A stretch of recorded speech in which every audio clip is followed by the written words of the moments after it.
Hello, everyone. Welcome in to the Rochford Files with your host. That's kind of between the coast. Come to you live from the Mile Highland City. This is Andrew Rochford, streaming live from the garden of YouTube, Twitch, and Twitter. Welcome in, everyone, as we get ready for a part Global South focus show and also a part sports focus show. So that's what felt right to cover for tonight. If you're in on YouTube, please like the stream, share it wherever you can, and wherever you and somewhere new, that would be helpful as well.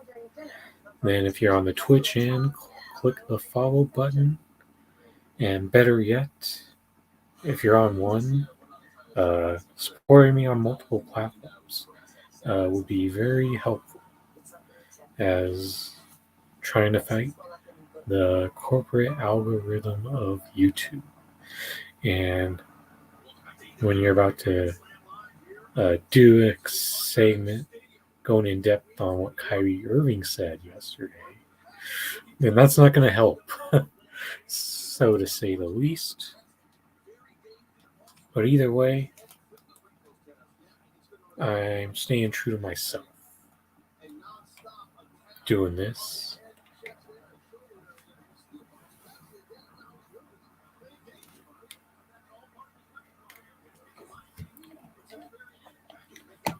So we're going to get into a lot of the Global South related stuff, we'll start off with the White House press speaker now, the new one. Then it's also going to intersect with a lot of countries and a lot of goings on, such as Brazil and their upcoming elections. That'll get worked in a bit. Going to work in some talk on Venezuela. Puerto Rico has been popping up a lot, especially over the past few days. So I think we're about to a good starting point now.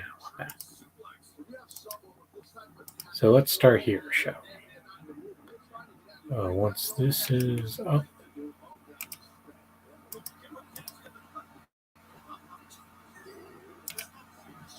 So let's do this. There we go. Now we ready? So this statement came from the White House speaker today, KJP. These people are fleeing communism, as we have said, as you heard DHS say as well, falling authoritarian regimes in Venezuela, Nicaragua, and Cuba. First off, this is classic blame everything I don't like about capitalism on communism. And when you talk about authoritarian regimes, let's start off with the authoritarian regime that resides in the United States and thinks it has a right to meddle in the business of countries who do not want to be capitalist in the same way that the United States would like to be. So let's just start right there.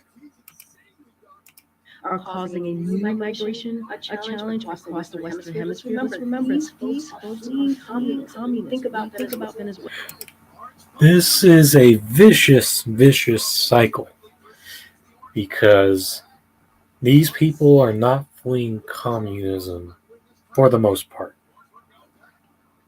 They're fleeing U.S. imperialism, because the conditions that lead the people in countries like Venezuela, Nicaragua, Cuba, so on and so forth, Colombia, they're the ones that are done by the outside interference of said United States. Hey, Uncle Warren, good to see you're here back to back shows and put in that work.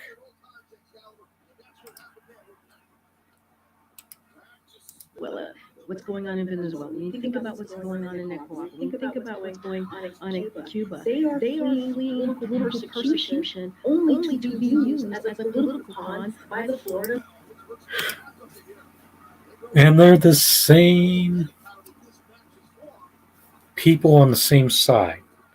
The political persecution being done by outside forces, a la the United States, while being used by political pawns by also, you guessed it, the United States. Hope you enjoy the dog sitting that you're ongoing with right now, Kelly.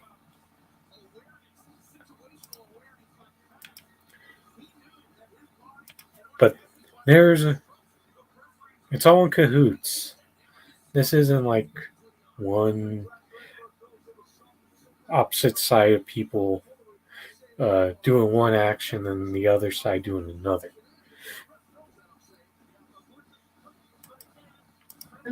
They are using people who are leaving a communist countries as political stunt. So the way that we see. And it's all started off by a political stunt to sabotage socialism, then being followed up with another political stunt to send Venezuelan migrants to rich, liberal neighborhoods. That's what's happened recently. This isn't the way that it's being framed. See it as alerting Fox News and not city or state officials about a plan to abandon children. Communism on the side of the street is not burden sharing. That is not the definition that we see of burden sharing. It is a premeditated political stunt. Hey, except we're anti-communist, but with like hearts and rainbows and fists and knees. That's what the Democrats' way of being anti-communism is, because when you compare the two parties, they are very, very, very much in alignment on foreign policy. They are both of the belief that they must coup socialist countries and try to install a fascist in order to change the tides back into a more favorable brand of capitalism, which is among the worst brands of capitalism that you'll see. That is not what that is what they are doing. They have used the lives of people who are fleeing persecution from communist countries, using them as a political stunt. Save me the tears, because y'all are essentially in support of the same damn thing. Except you're fine with people who struggle under the imperialism, the sanctions of that they suffer on in this country just to fight to struggle to survive here, trying to work their way above the floating, drowning in poverty here. So it's all a very vicious cycle. There's a big reason why people have always, from specifically the global south, have been coming. It's to escape the U.S. imperialism. And yes, some of those people do genuinely believe that they are escaping communism. But some of those people have been misguided into thinking that it is their government who caused the problems, when in reality it's the United States who has meddled in the bullshit with hamstringing said countries economically. They make the conditions more dangerous to live there by releasing drug cartels. That's a big thing that uh, makes these countries dangerous, and what motivates these people to try to make it across the southern border here. It is not very much the whole authoritarian dictatorship of communism, because you lose the ground on that argument, especially when you try to be the sympathetic anti-communist. So what you're seeing here is why it's effectively pointless that the whole promotion of different faces in higher places, because Korean Jean-Pierre is essentially the same voice for the same shitty foreign policy that Jen Psaki was. The three press secretaries that presided under Donald Trump: Sarah Huckabee Sanders, Sean Spicer, and there was that one at the end that I can't even fully remember her name. But the point is, the speaker does not really matter. But they're all going to have their individual moments of like stupidity of having to be the mouthpiece for the White House. And it doesn't matter uh, which side they have to do the propaganda for. When it's all said and done, it's pretty much essentially the same damn thing.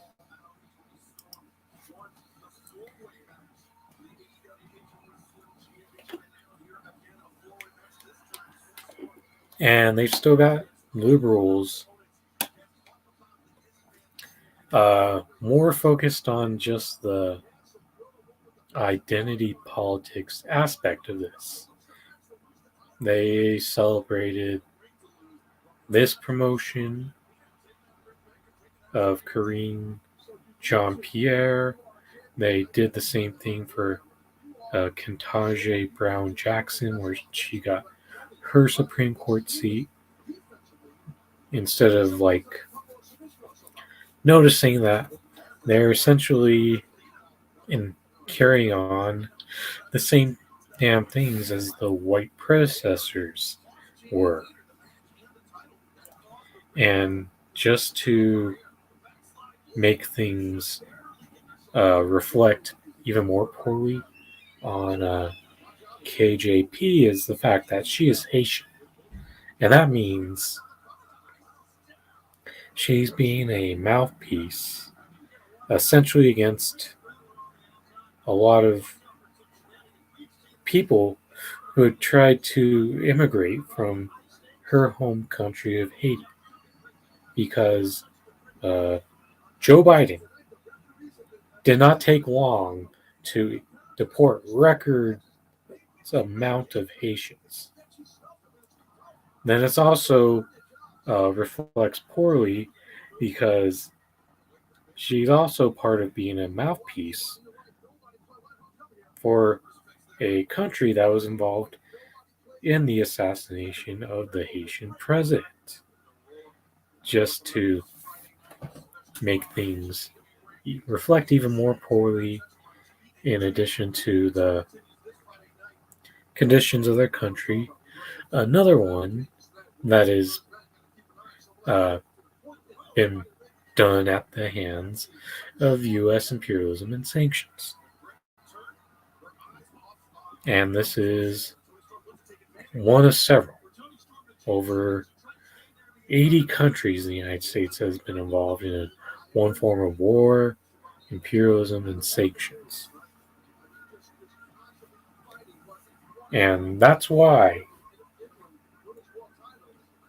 the whole no boots on the ground thing does not seem to carry much weight, because that was a talking point that you heard like Kyle Kolinsky make, trying to uh, give Biden credit for ending the war in Afghanistan. All that really happened was ending boots on the ground, but then that turned into starving over 20 million people in Afghanistan. And those are the type of things that you should be mindful of. And those are also the type of things that should reflect poorly when the country that KJP comes from is one that is well under the thumb scale of that U.S. imperialism. And guess what? In this world of neoliberal identity politics, they're going to find someone from everywhere to try to continue with the status quo of what we're going through right now. Because that's the thing that placates liberals and gives them this false sense of feeling good. But when you actually pay attention to what the actions and the policies are, you'll notice that even as the faces change, nothing else really does.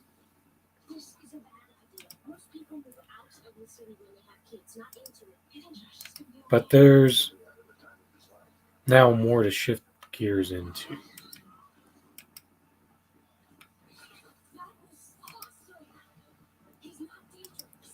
There's a bit more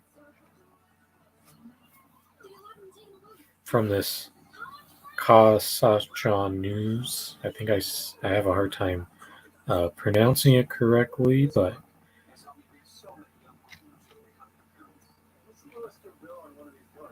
there's a little video to go through real quick. Another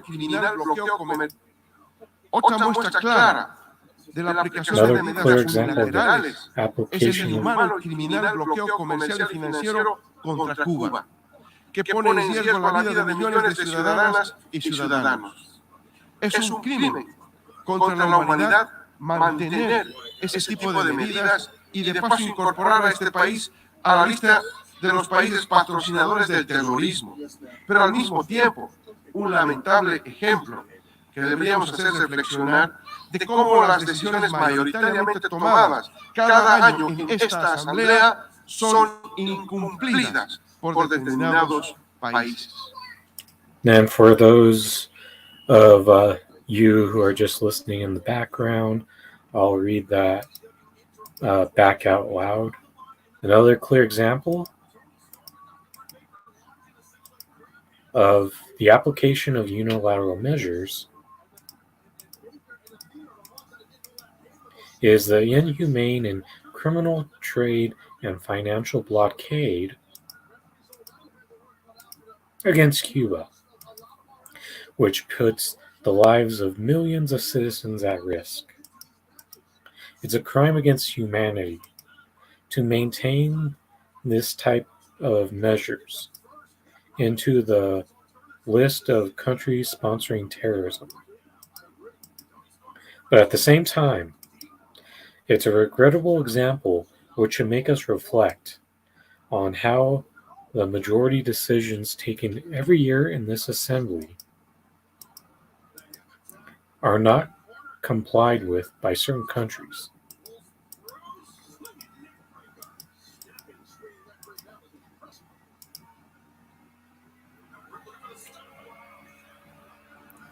And this is the Luis Alberto Arce Catacora. I believe he's the Argentinian president.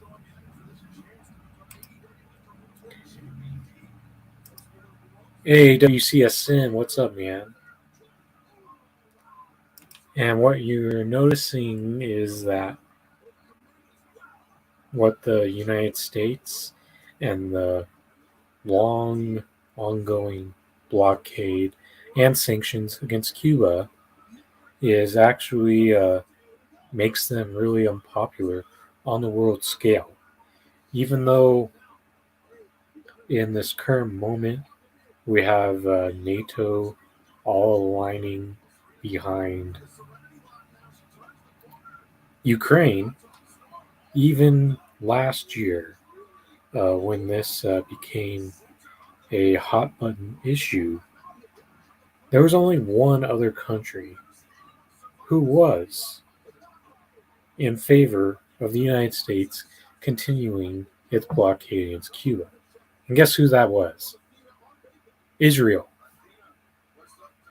And I imagine that's going to look a bit different now with this whole Russia-Ukraine proxy war going on.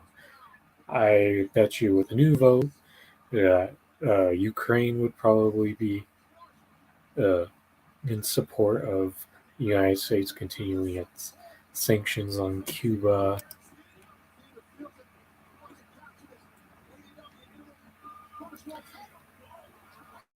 And I think there was a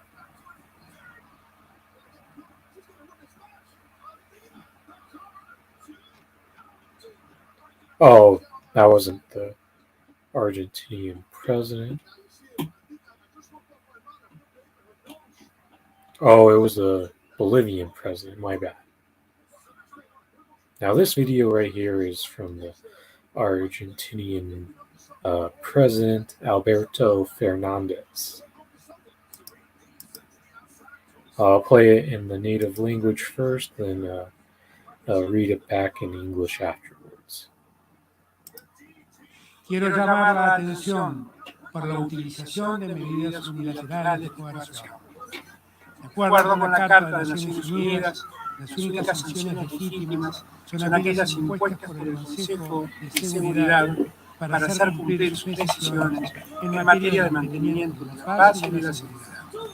En virtud de ello, Argentina se suma al reclamo de los pueblos de Cuba y Venezuela para que se levanten los bloqueos que esas naciones padecen.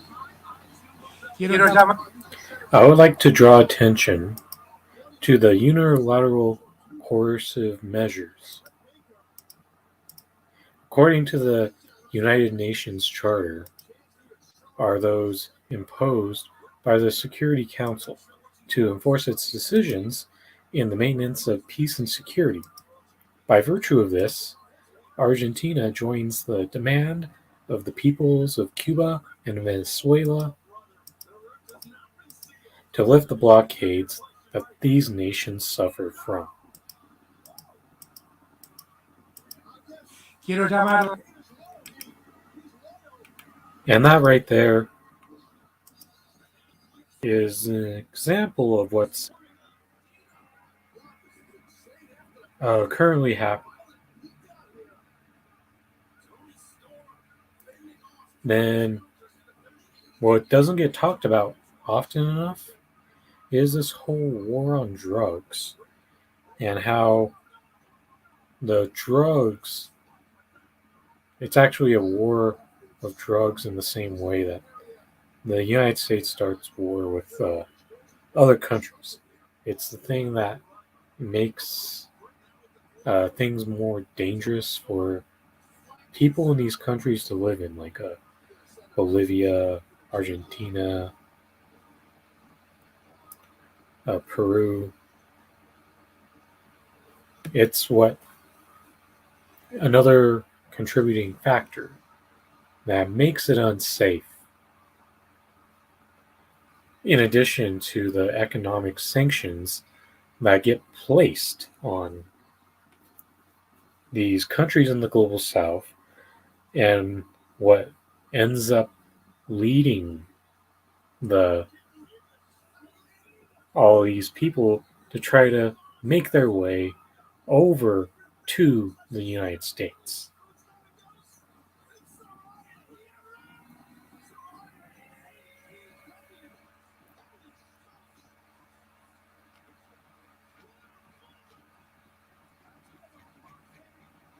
And that's a one thing that often doesn't get.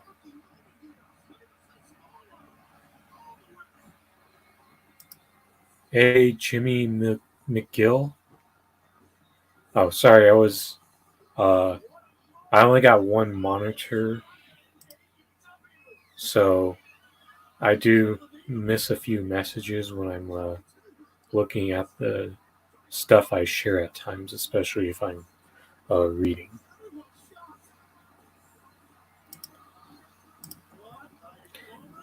But a few days ago, there was another hurricane in Puerto Rico.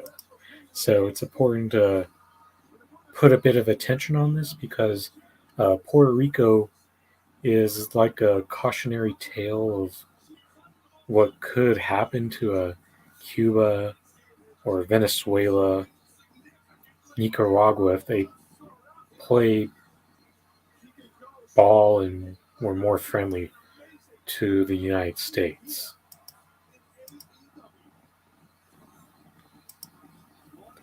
So let's go to the recent tweets in relation to Puerto Rico. This is a good tweet from Joshua Potash. People who keep saying Puerto Rico should become a state to receive more help from the federal government must be forgetting about Jackson, Mississippi, and the Navy poisoning the water in Hawaii, and the federal response to Katrina. The states have been abandoned too. And this, I should have, yeah, that's better. Now you can see better. But the thing is, this is the whole damned if you do, damned if you don't. Because, well, when it comes down to it, uh, Cuba could be neglected much the same way. They could just be a neglected country if they went along to go along with the United States, rather than one that still manages to find ways to thrive in spite of the United States and the economic chokehold that it's been under for a really long time. They're like a gold standard of health care, even in spite of the fact that the United States tries to keep them down. But that's the thing, though. That's essentially the difference. You could be a country that is like sanctioned to death by the United States, or you could just be neglected as fuck. Because that's Flint, Michigan, Jackson, Mississippi, Hawaii, and many other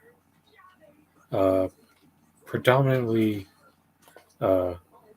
communities of color, which all have their various issues, would be ones that would be getting ignored by the United States. So they could burn $1 billion more in Ukraine, which could eventually end up being done with Taiwan. So, one thing that I do know is Puerto Rico has never recovered from the hurricane in 2007. And currently, the island is flooded and without electricity again. Except there's no Donald Trump moment of him uh, holding paper towels like a football, yet it looks more like he's shooting a basketball. Uh, Joe does not have the mental wherewithal or the arm to do that. But one thing that people should have a very strong understanding of is to not donate to major charities. They're, the structure of those is bullshit for one, and most of them, by and large, hardly any of the money that gets sent to like a Red Cross actually get used towards a cause. And the one example I bring to you of that is the Susan G. Komen breast cancer. You know how much of the donations that organization gets that actually go to their cause? 11%. That should be a major red flag in itself. And why, if you're at a store and they have that donation prompt for like a St. Jude's or a Red Cross, you should not feel guilty whatsoever when you turn that down. Because that's not, hardly any of that money is actually going to go directly to that cause. And that's why more people should be getting into mutual aid, because that money will be going directly to the cause. So and once again, another major humanitarian disaster is happening on that island, Puerto Rico. And either you got the entire U.S. news media fixated on the funeral of the Queen, absolutely disgusting, a couple of days ago, but absolutely pathetic that anytime shit goes down from the royal family, you get the same type of obsession of what makes many of us sick about, like the celebritizing of people and especially politicians. Good tweet from Michael Tanuvasa. The way Biden has refused to help Jackson, Mississippi water problems, which is 82.5% black, and the way he's ignored Puerto Rico's hurricane issue, which is 91% brown and black. Don't these things tell you all you need to know about racist Biden and Dems are? Poor people of color are dying. And this is the racism at hand here. And the racism that uh, is a motivating factor that leads to many of the problems that the U.S. empire causes domestically and abroad. And now to break down the whole uh, dynamic here, since I've recently learned from someone who's from Puerto Rico, by the way, that the older population, from her observation, is very much in favor of the statehood, but the younger people, they want that independence. Because the way I see it, even though you are definitely a double-edged sword when you're a country, a black or brown country, going and they're trying to coexist with the United States. You're either just going to be another neglected uh, group of people, area, if you go along. And that's what Puerto Rico has tried to do, is get along to go along with the United States. But we also see the other side of it. But Cuba is an example of, even in spite of what they're going through, they can still manage to put some successes together. Don't forget the extremely high literacy rate that the people of Cuba have, in addition to the advances that they've made with their healthcare. And I've highlighted a couple examples on the show like a few weeks ago when I did a little healthcare rant about some of the cures that are available in Cuban medicine, which aren't here. And a big reason for that is the for-profit healthcare system. And what should be pointed out is the fact that this is even worse of a response from Joe Biden on Puerto Rico right now than the weak ass response that we had gotten from Donald Trump. And Sarah Rao also brings up that Pakistan is underwater as well. Countless dead, no power. And pointing out the hypocrisy of focusing on some colonizing queen's funeral.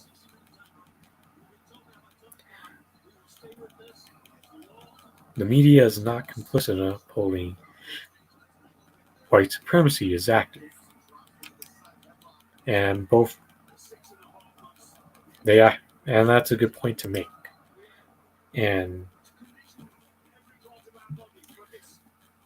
because if complicit can convey like a more of a past tense, but it's important to note that it's always been continued. With all due respect, Dan Rather, you're a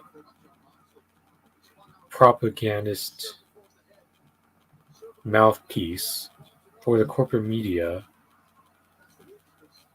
and I don't care what your lead stories are, because you're always going to do them in the way that protects the state.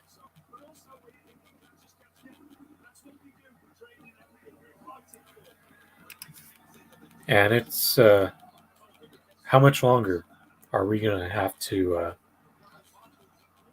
wait for any type of response? And all you're hearing is like the bullshit proxy war. Oh, we must continue to put our support behind Ukraine. While Puerto Rico is a United States territory. And this is just another vast and numerous example of how the United States and other NATO countries are just leaving their own people behind and sending the message that people in other countries matter more.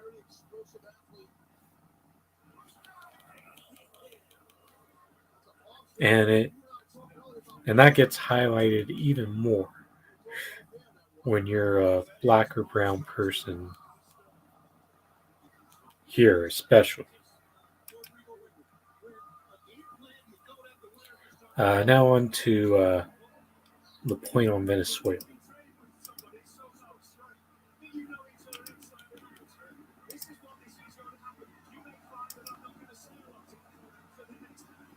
Oh, that would probably help a bit, but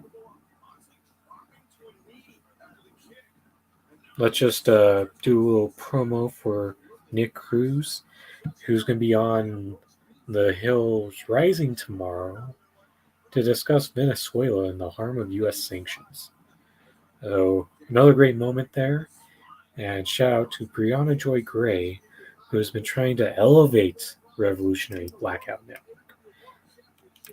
And not very many of the big channels are doing their part in elevating RBN.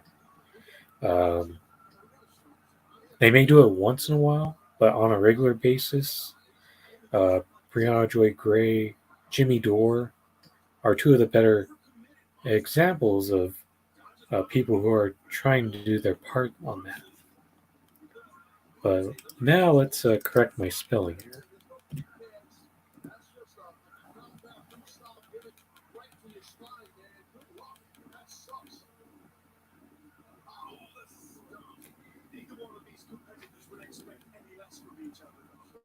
And let's go back to the whole Ron DeSantis sending those Venezuelan migrants to Martha's Vineyard because of this factor.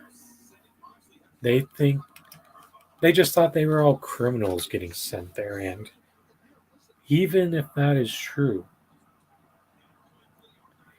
don't you think that is kind of a justified response by Venezuela to send criminals back when they've been targeted for regime change? And the United States refuses to acknowledge their actual president and continues to try to tell the people that it is someone else. And don't forget, when I mentioned the whole drugs, Venezuela is one of those countries who have been endangered by those said release of drugs in their country. And I think Aaron Mate, someone who has well traveled, by the way, having been to Venezuela and some of Caragua's wealthy neighborhoods, I think most people would reject the notion that their government is communist. They've been targeted for regime change like the others for daring to use their own resources for the poor majority. And that's in response to KJP's red pilling anti-communist soundbite I reacted to earlier in the show.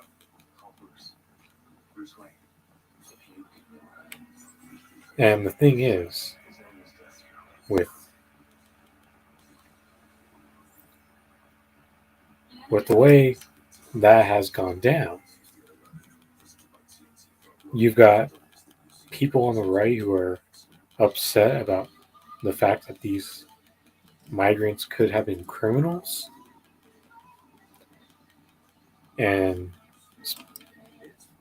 but it doesn't even hold a candle to what Venezuela is suffering under due to the hands of the United States.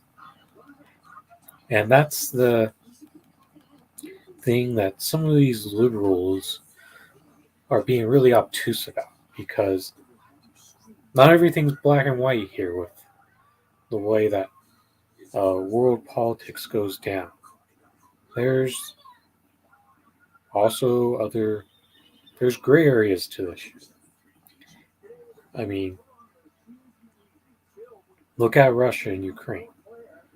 you may think that corporate media wants you to think Russia's completely in the wrong. But if you have like the background, you would understand that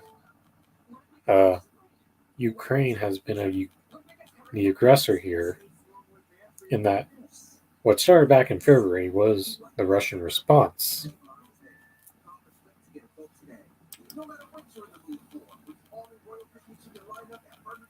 Oh, good point to be made here by the comrade, the Dave Maybe. Venezuela has built over 4 million homes for the poor and working class since 2011. How many has the U.S. built for the poor and working class since that time? I'm guessing it's a very, very, very, very tiny number, because I'm very well assuming that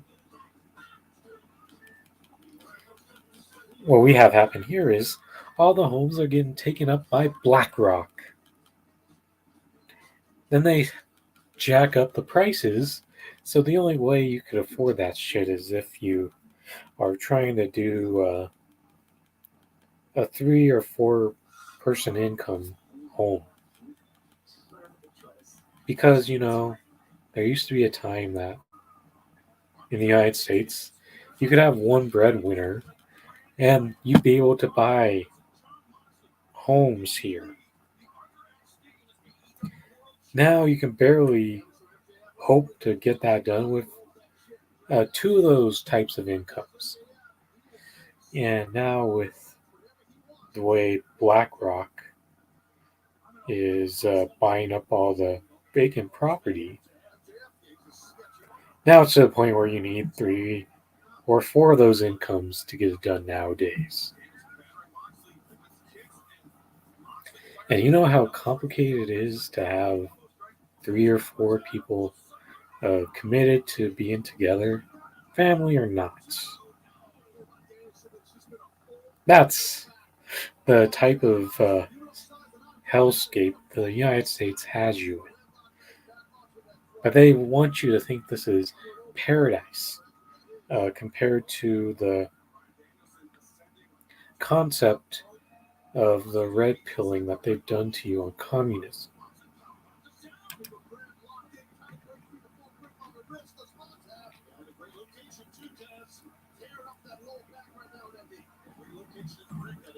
Yeah, and this is what right-wing Twitter's been focused on. They've ate up the.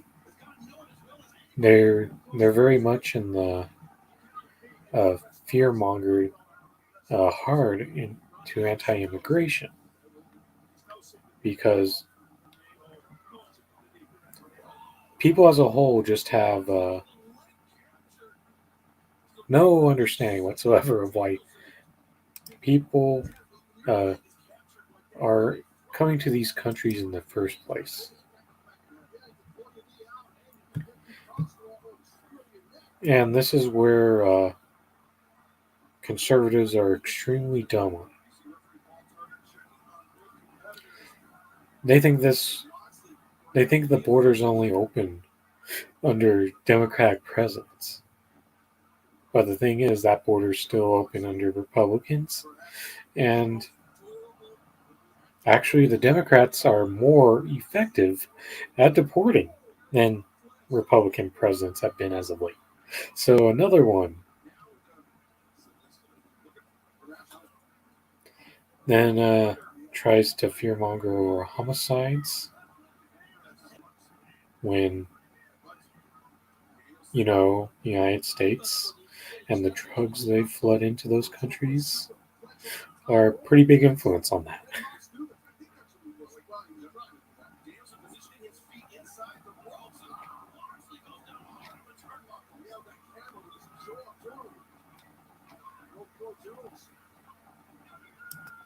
I think we've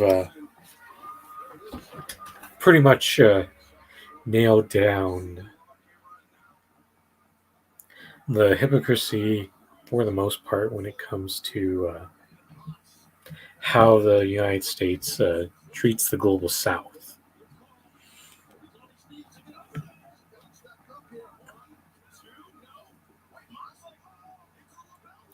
So Kyrie Irving had a very interesting tweet yesterday.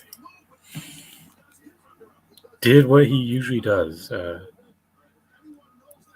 He's very polarizing with a lot of stuff he says. It started at first with the whole flat Earth, and now he's bringing up the vaccination conversation again. If I can work and be unvaccinated, then all of my brothers and sisters who are also unvaccinated should be able to do the same without being discriminated against, vilified, or fired. I think that's the part that's easy to agree with. Except when you're one of the major vax or else types of people. Then you pretty much take an issue with both parts of the tweet as a whole. And then the second line reads, "This enforced vaccine pandemic is one of the biggest violations of human rights in history." And this is the second part where it's not exactly right. As y'all know, there's a big part of the left who is anti-mandate, including myself. And if I wasn't on a hiatus, you would have seen me pinpointing my arguments more back when this stuff really started to take off more in like October of last year. Crazy to think. It's been nearly a year since I've been in this room again. And the thing is, with the way that it played out, at least the vaccine mandates, it doesn't exactly it's if what you feel is one of the biggest human rights violations in history is like dependence. I mean, I think that we could agree that slavery and the Holocaust are a couple examples of ones that were worse, and this is an example of the mandates being one that was definitely worse in theory than it turned out in reality. I know that there were a few sectors and industries here in the United States where people lost their jobs over their refusal to get vaccinated. A lot of people in the medical field, officers, even though I know that we would rather see them lose their jobs due to the police being abolished rather than vaccines. Then you've also got like a lot of those other few private government healthcare industries. I mean, not health government connected industries where people were in a situation where they were either forced to get jabbed or they would lose their job. And for a certain portion of the population, that really did hurt their livelihood, whether it's temporarily or if this is continue to be an ongoing struggle for them. But let's go in through the talking point, the common theme of the quote tweets. That way we could break down these points here. I think if you're a conservative, you tend to lean more towards agreement with this statement. But I think if you're just being factual about this, you'll know that there were at least a few other human rights violations that ended up being worse. Oh, yes, WCSN, we just went through that a couple days ago. So I wonder if that's what prompted Kyrie to make this tweet yesterday.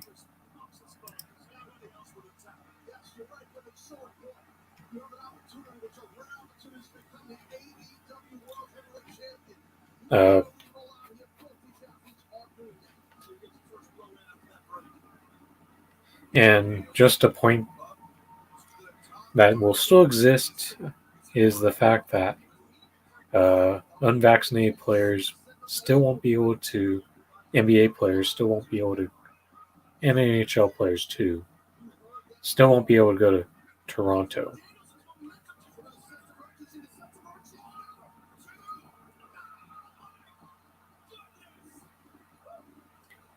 Let's see. Of course, Clay Travis is in agreement as a reactionary right winger.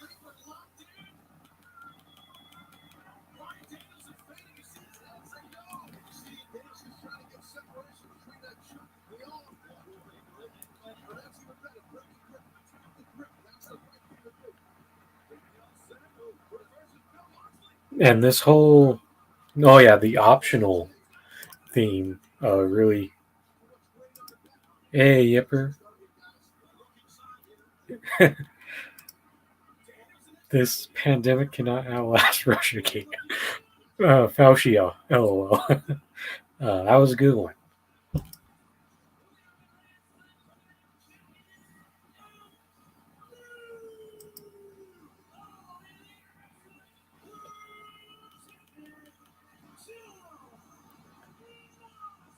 Then also, they try to make this whole argument about how this was an optional vaccine because if it hurts your livelihood to exist in society, is it really optional? And that's the type of thing that we're up against in capitalism right now. And do you really want, there's people on the left who talk so much about being anti-capitalist, and they try to say trying to protect workers' ability to survive and make money was the capitalist talking point, when making more of your workers be unable to be even worse in so-called capitalism was the more anti-capitalist side. Because if this mandate had been executed in the fullest way that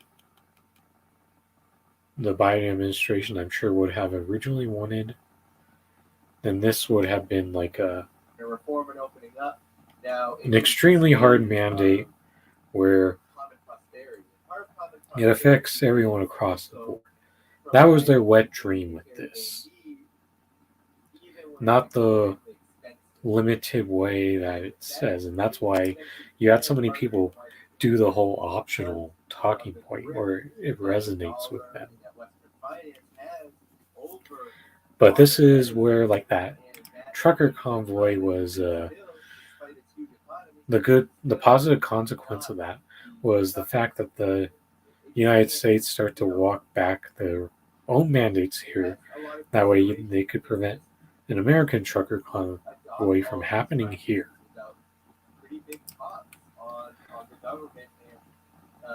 On things like purchasing equipment and making that equipment. There's a lot of considerations, but China is trying to address this. That's the mainly like the vax truther point that they would often go on is optional. When if it really got done the way they wanted to, it wasn't going to be optional. It was either a jab or homelessness, poverty. Moderna stock values have dropped because they foresaw 5 to 6 more series of slightly different vaccines through 2023. So, yeah. But the thing is, they did all this for a vaccine which has what they try to call a vaccine, which has roughly the same effectiveness as a regular flu shot. Yet people try to falsely equivalent well-established vaccines with like 99% effectiveness or more with the ones that the big pharma rolled out with Moderna, Pfizer, and Johnson & Johnson. And when Kyrie Irving says this now, it also still shows how much people have still clinged on to the mostly or completely to the corporate talking points with COVID. Then these quote tweets also show that it's very hard to find someone on the left who at least backs Kyrie up for this first part of the statement. That's the important. We know that there's been at least quite a few bigger violations of human rights in reality in comparison. Rather, we don't know if Kyrie was doing that for like hyperbole or to try to further drive the point home. But the thing that should be a big takeaway here is the fact that we should not be letting vaccination status divide us when we should be in a full-on class war with the ruling elites. And by and large, what you see in response to a tweet like this from Kyrie Irving is the fact that people have gone by and large along with the divide of the wedge that they put with the vaccines. And this is what a person like Kyrie Irving does.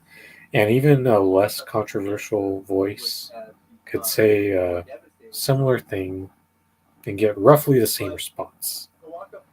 And that's whether it's like working rights are absolutely terrible in this country. So the last thing any of us should have been advocating for, especially if you call yourself someone on the left, is something that hurts the proletariat, a portion of the proletariat. Because in this capitalist system, what we should be doing in the meantime is making sure that people at least have a chance to try to swim instead of like doing what some people were advocating for, was just to push those people's heads underwater. And if you think people in the United States are bad in response, then people in Canada were even worse, as you saw last year with the way a lot of them hold contempt for the unvaccinated, and it sounds even worse than what people here say. But when Kyrie Irving speaks, he often brings up the controversy, and these moments make people forget how Kyrie is actually pretty politically left. If you just minus out if you just ignore his flat Earth statements. You remember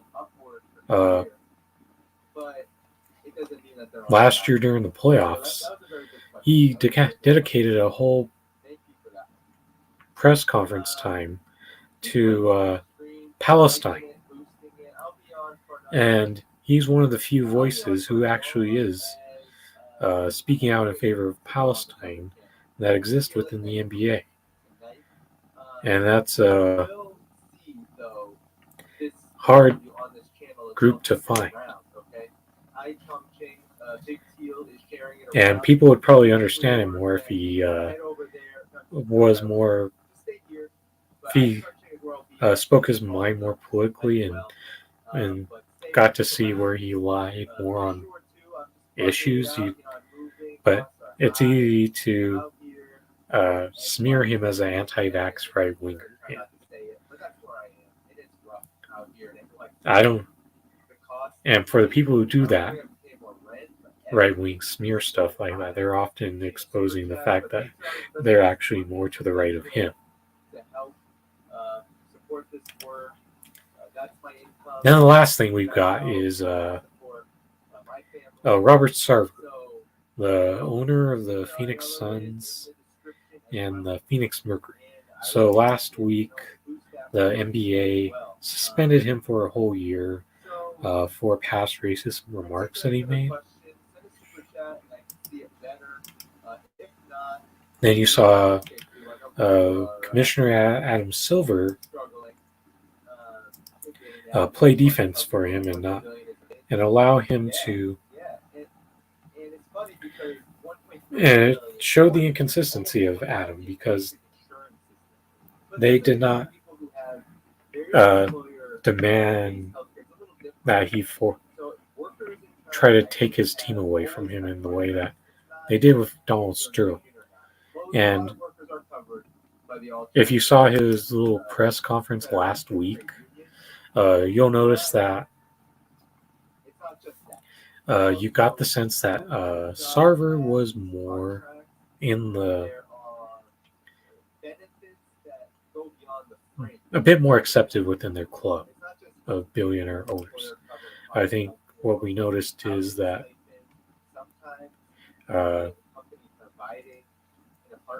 he was very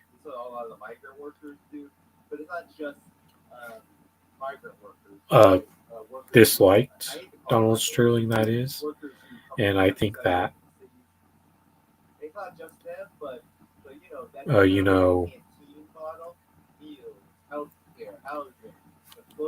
that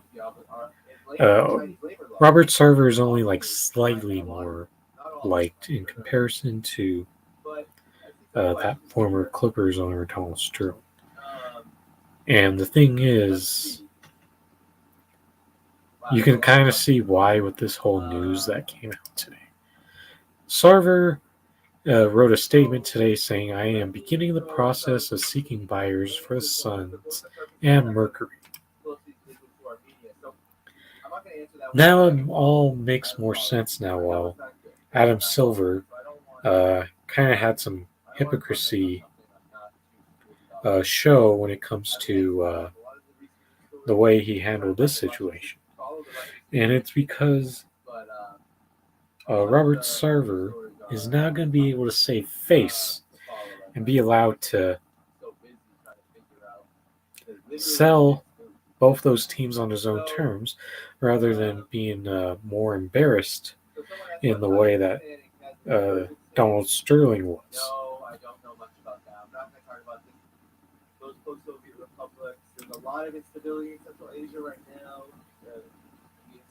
Then Woj said earlier today, there were always concerns that Sarver's stubbornness and desire to paint himself as the victim would make him willing to continue as the pariah in the NBA community.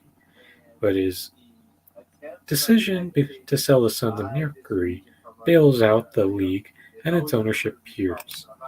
And you know what that also does, by the way? It also is a thing that will prevent the players from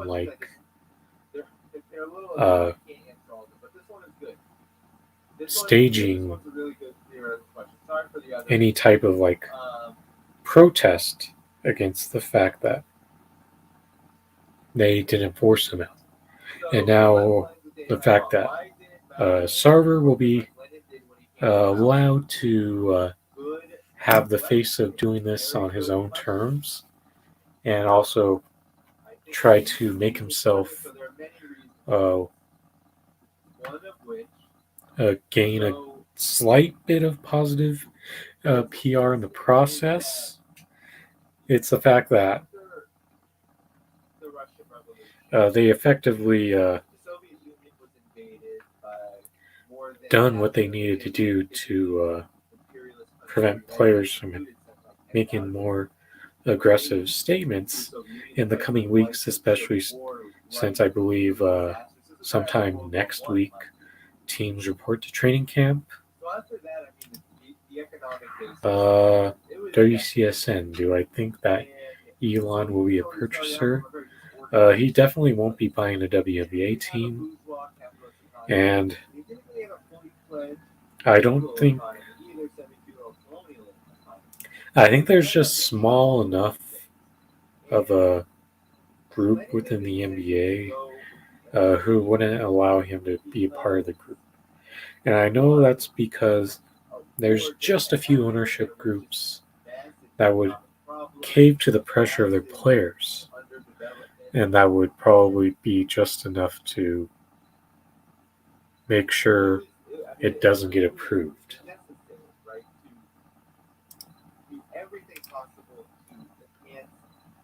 So the Suns are considered an extremely desirable franchise in the marketplace and will have no shortage of high-level ownership candidates.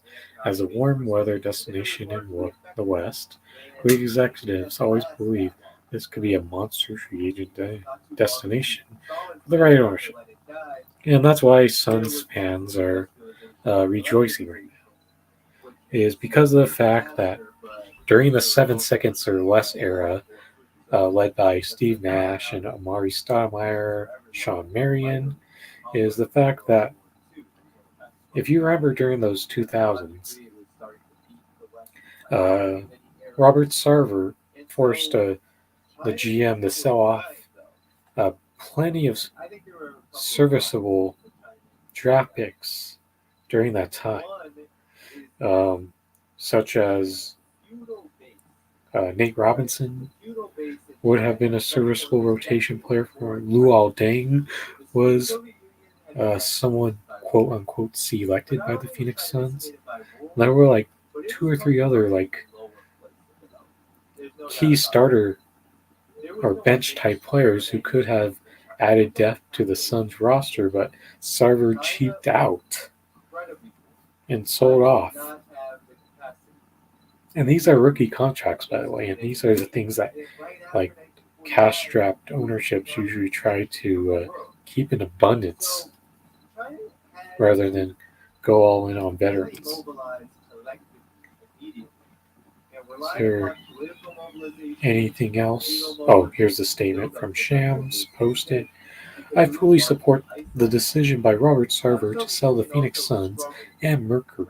This is in the right step for the organization and the community. And of course, it's the one thing that saves Adam Silver from further criticism, especially after his press conference last week, where everyone was seeing the inconsistency in how he handled this to this point. And now he's being, that he had to have had this worked out behind the scenes. That this is, Robert, you're going to get to have a bit more dignity in this situation, unlike Donald Sarver. And this is what happened. And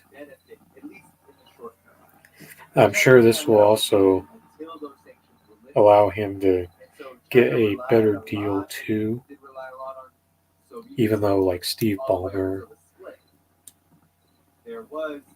is loaded with money when he took over the Clippers from the Sterlings. Then NBA Players Association CJ McCollum also added a statement as well. We thank Mr. Sarver for making a swift decision that was in the best interest of our sports community. And that right there is pretty much just the lingo for saying that thank you for taking the easy road that doesn't force the players to like make statements, forcing the hands here. And that's pretty much all that really happened here. So there won't be no big social attention being brought to this now that you see that this news today allows Sarver to do this in a more amicable manner.